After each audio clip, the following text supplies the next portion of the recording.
Assalamualaikum warahmatullahi wabarakatuh. Selamat berjumpa kembali dengan 11 IPS ya. Anak-anak 11 IPS yang hebat, yang ganteng, yang cantik, yang soleh dan solehah ya. Tetap semangat belajar ya. Kita lanjutkan materi berikutnya, yaitu tentang konsep pendapatan nasional ya. Dalam konsep pendapatan nasional ada beberapa istilah yang harus kalian pelajari ya, sekitar ada 6 ya. Yang pertama adalah ada istilah PDB ya.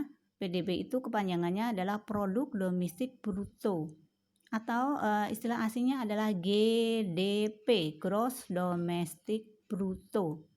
Nah, yang perlu kalian garis bawahi ini adalah kata-kata domestik ya. Domestik berarti ini adalah wilayah, berarti penduduk yang tinggal di suatu wilayah ya.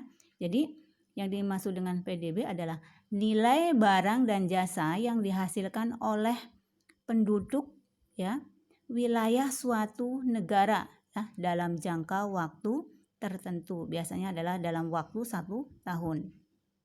Nah, dalam konsep ini, nilai barang dan jasa yang dihitung itu adalah meliputi ya, nilai barang dan jasa warga negara Indonesia yang tinggal di wilayah Indonesia dan warga negara asing yang tinggal di wilayah Indonesia.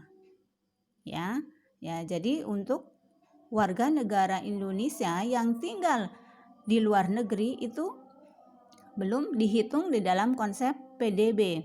Nah, kemudian dihitung di mana untuk warga negara Indonesia yang tinggal di luar negeri ya. Nah, ini nanti di yang kedua, konsep yang kedua adalah PNB.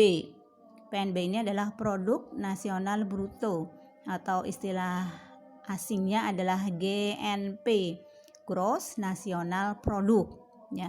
Yang dimaksud dengan GNP adalah nilai barang dan jasa yang dihasilkan oleh warga negara ya dalam jangka waktu 1 tahun.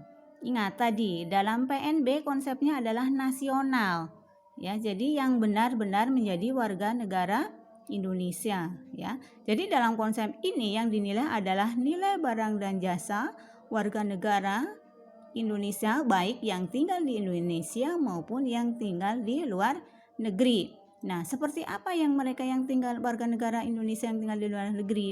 Misalkan para duta besar, konsulat, ya, kemudian para TKI ya, tenaga kerja Indonesia yang tinggal di luar negeri, ya. Jadi perbedaannya adalah penghitungannya di sini adalah antara PDB dengan PNB.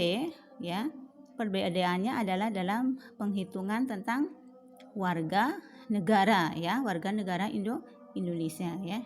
Oke. Berikutnya adalah yang ketiga adalah NNP. Ya, NNP adalah Net National Product ya. Jadi cara menghitung NNP dirumuskan adalah GNP ya dikurangi dengan penyusutan dan barang pengganti modal. Ya, nah terkadang anak-anak ini kok di dalam soal nggak ada barang pengganti modalnya. Ya sudah, kalau misalkan tidak ada barang pengganti modal ya kalian tinggal sesuai dengan soal saja. Jadi hanya GNP dikurangi dengan penyusutan ya. Kecuali kalau ada barang pengganti modal ya udah ya ditambahkan, tapi sifatnya adalah mengurangi ya. Karena itu nanti dalam kurung ya. Jadi NNP sama dengan GNP dikurangi ya dalam kurung penyusutan plus barang modal.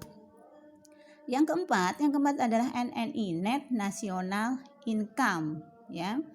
Ini rumusnya adalah NNP dikurangi pajak tidak langsung ditambah subsidi. Ya. Kalau tidak ada subsidi ya udah, jadi hanya NNP dikurangi dengan pajak tidak langsung ya. Kemudian yang kelima adalah PI, personal income. Ya, ini dalam personal income rumusnya lumayan panjang ya, tapi kalau dipahami pasti akan mudah ya. Jadi PI ya. Ini adalah rumusnya NNI ditambah dengan transfer payment, ya. Kemudian dikurangi dengan, ya, ada 4. Dikurangi dengan laba ditahan, iuran asuransi, iuran jaminan sosial, dan pajak perseroan. Nah, apa sih? Misalnya kamu tanya, ya, ada yang tanya, apa sih Bu transfer payment? Transfer payment adalah pengeluaran pemerintah yang tidak ada imbal baliknya. Jadi seperti pembayaran dana-dana pensiun, ya. Jadi orang yang pensiun kan mereka sudah tidak bekerja, ya, sudah tidak bekerja, jadi pemerintah membayar, tapi mereka tidak ada timbal baliknya, ya, gitu. Beda dengan kalau yang masih aktif, ya, para PNS masih aktif itu kan ada timbal balik ke pemerintah, ya, itu. Oke. Kemudian ini mengenai pengurangan yang ada 4 itu adalah laba ditahan, asuransi, jaminan sosial, pajak perseroan, ya. Kalau di dalam soal hanya misalkan hanya ada laba ditahan dan dan iuran asuransi, ya udah berarti kalian hanya mengurangi laba ditahan dan asuransi saja. Jadi nanti tergantung soal. Jadi jangan panik, ya. Oke. Kemudian yang keenam ini adalah DI, disposable income, pendapatan bebas atau pendapatan setelah pajak, ya. Ini rumusnya adalah DI tadi, disposable income, ya, rumusnya PI dikurangi dengan pajak penghasilan atau pajak langsung, ya. Oke, untuk latihan nanti bisa menyusul, ya. Jadi ini materi tentang konsep pendapatan nasional. Nanti kalau belum jelas, ya, kalian bisa chat Ibu melalui grup WA, ya. Sekian, terima kasih. Wassalamualaikum warahmatullahi wabarakatuh.